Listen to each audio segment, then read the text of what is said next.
Oh, it's time. Time to get radical.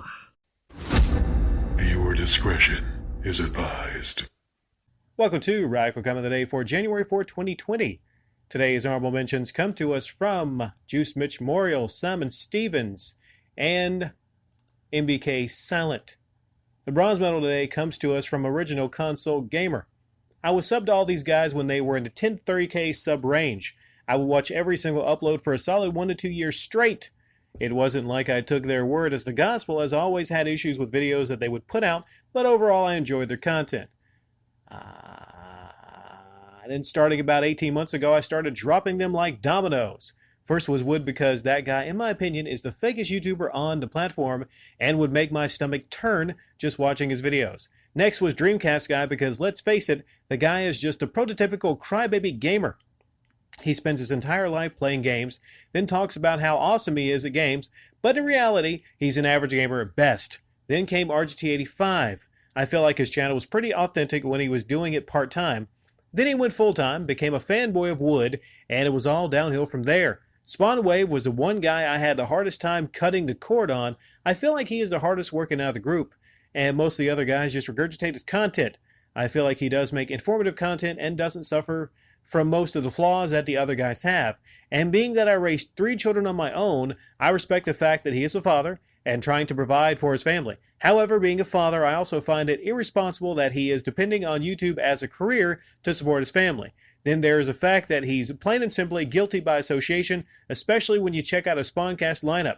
There are some even bigger douchebags that he has on there that I mentioned above. So yep, had to cut his ass off too. I don't blame you for cutting the cord on a lot of them. Talking about RGT85, Wood, Dreamcast Guy. Shame about Dreamcast. Shame about Spawncast. Spawnwave Cast. Spawnwave. Shame about him.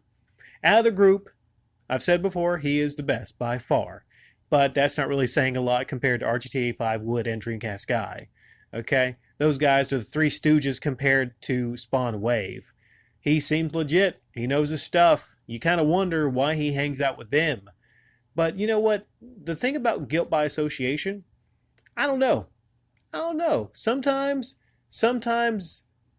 yes, sometimes no. There's been people I've been associated with in my life that people look at and they say, hey man, you know, that guy was he's like a drug addict. And I was like, yeah, kind of cool guy though, but he's like a drug addict. Or that guy or something like that. Not associated with them, but you know, sometimes you just kind of know people because you're around them. And I figure in a lot of cases that might be how maybe things work in the YouTube gaming realm. I don't know, maybe you go places, you're at booths. I don't know. It's not like, if the idea is that you're going to have Spawnwave maybe speak out against these other people for their fakeness and the things they do, yeah, it'd be interesting, but I just don't see it happening, right? Yeah, so you talk about as a career move, it's kind of irresponsible being a YouTuber with a family, and that's your career. I've said it before. I think unless you're like a Logan Paul or a Rice Gum or like a big YouTuber, well, not even that big, unless you're really, really doing well, I think it is very irresponsible to have YouTube and do that as a full-time career without a fallback. Now, Spawncast seems like a pretty smart guy. I mean, he wears glasses, so he seems like a pretty smart guy. I'm sure he has a degree and he has a fallback. I would hope that's the case. But I would worry about Dreamcast Guy or RGT85. I would kind of worry about them, you know.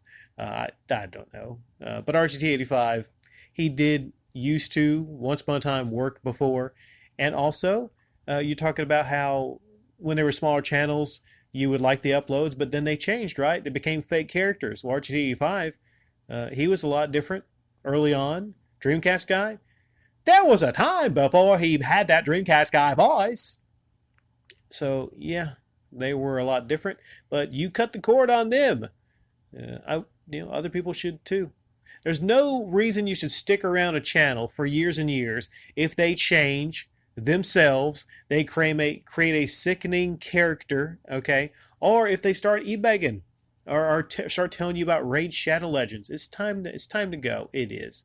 There's a lot of great channels out there. Why waste your time with them? Thank you, Original Console Gamer. The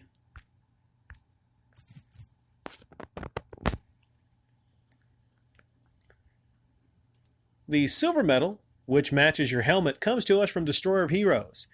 Smash! JT seemed a lot more likable in that video. I've been saying this since early 2019. Someday soon, one of these YouTubers will get burnt and expose the others. I feel like we've always needed this. We need somebody who's been behind the curtain with these whack jobs and know what they are really up to. To me, JT's comments just add to the overall belief that Woodhawker is a legit sleazebag douche nozzle. There truly is a circle jerk happening behind the scenes. How much do you guys want to bet that Gamester81 won't be trying to book JT anytime soon for his gaming expos? Reminds me I need to get back to playing Sydney Hunter. It's actually not a bad game. I don't have it. He can send it to me, then I could tell everybody how amazing it is. I hope, hate to interrupt the comment here, but I hope Gamester81, I hope your surgery goes well. Okay, so my wishes go out to Gamester81. Hope everything goes well on that end. Back to the comment. If this is the new Smash JT, then I approve it. If he wants to be real, I think that's a great thing. If he continues to own up to his past and move forward being open and honest, then I wish him the best. There are tons of people here in our group that once believed in and supported some of these horrible YouTubers. There's no shame in that. We own it. I'd enjoy seeing JT come over here and contribute in the discussions. We may be harsh on e-beggars, but we are open-minded and open for the discussion. When you talk about people who were supportive of a lot of these YouTubers, Original Console Gamer, his comment was talking about that. The thing is, and talking about Smash JT, became a lot more likable. Here's the thing. If that's going to be the future of Smash JT's channel, him just kind of like driving around, shooting shit, talking about things, that upload was really something. And ironically, it was not one that he probably put a whole lot of really time and effort into. He was just driving to work. But that's one of the best I've seen on his channel. I haven't seen a whole lot, not a lot of uploads and everything, but that's one of the best I've seen because he's just being real. Okay, hopefully there's not like a Jedi mind trick and he's actually got an angle he's working. Hopefully that's not the case. He just seems like a guy that is relieved to kind of be away from it. He's moving on with his job. He's happy in his life.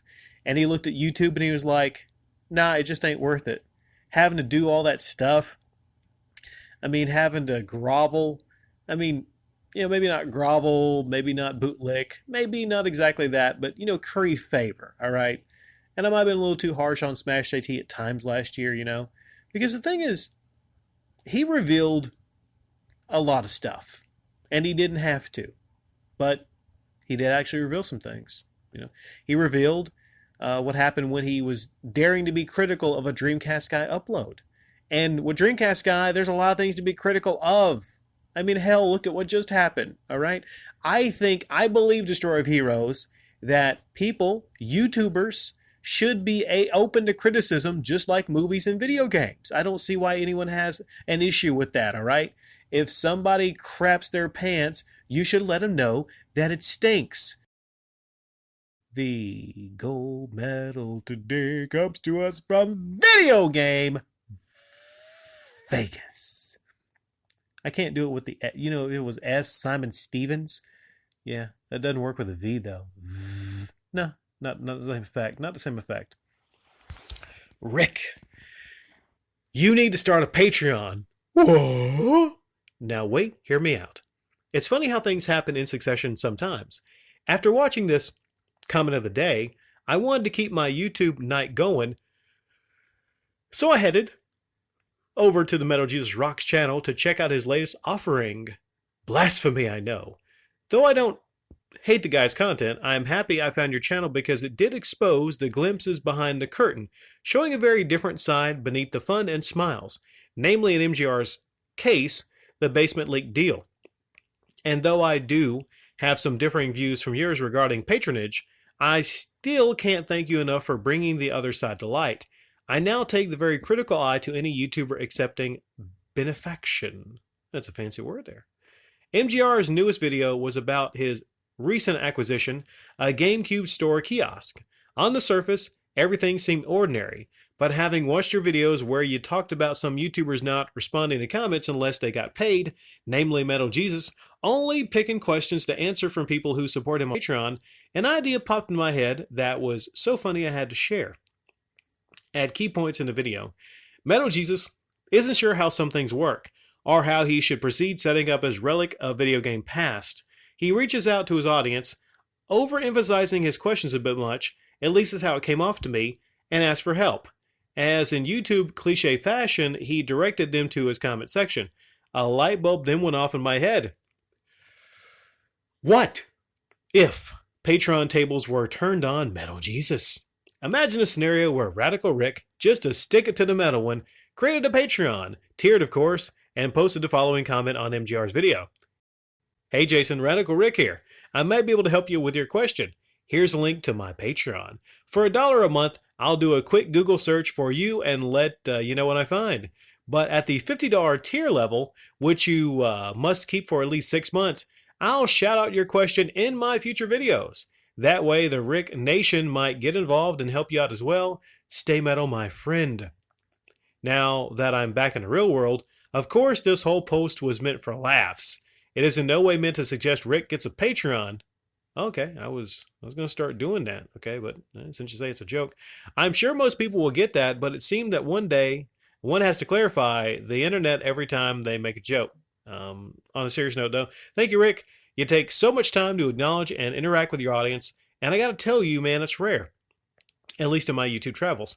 You're the only one I've ever stumbled upon that made it a staple crux of their channel. I used to comment on MGR's videos. I was looking to interact, even answering some questions he'd pose, but then I never got a response. I stopped. Now, I'll never be angry about that. Some YouTubers choose to not converse with their audience. It's not their thing, but in Metal Jesus' case, the way he frames his interaction, and believe me, I've been watching his videos for a long time, even before YouTube was his full-time thing, it seems that he's only interested in talking to people who contribute to him financially. Ding, ding, ding. I do have to say one cool thing, though. Drunken Master Paul did respond to one of my comments on an MGR video, which I appreciated. Well, I've made this comment longer than I thought it would be. I just wanted to share a funny thought and say again, thank you. Well, you're welcome, Vic. It is a staple of my channel comment today. It is, and going into 2020, it will continue to be. Those would have, let's see, a Radical Rick Patreon. How do you do that? You paywall some things, right? The idea of Patreon is, well, they say some bullshit like it's going to help the channel, blah, blah, blah, blah, blah. But really, it's about paywalling your interaction. At the core of most every Patreon I see is you got to pay me money to have chats with me. Okay, chats. You know, you paywall your interaction. Paywall that interaction. What's funny is, I think about maybe those late night hotlines, you know, where you pay for interaction. I mean, I don't know, like maybe I could call Metal Jesus and, you know, he could get me there. Maybe, you know, at least get me half the way. I'm not sure if I would run out of money. Is that how? Because I'm just looking at it. Like, I can't not compare that. You know, these chats you have with people, you pay for chats and everything. What, because you're a celebrity? No.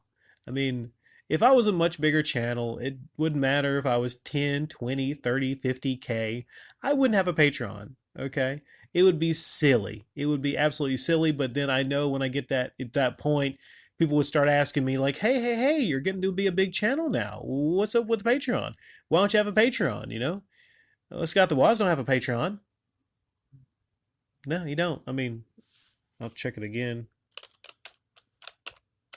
Hold on a second. I do this every day.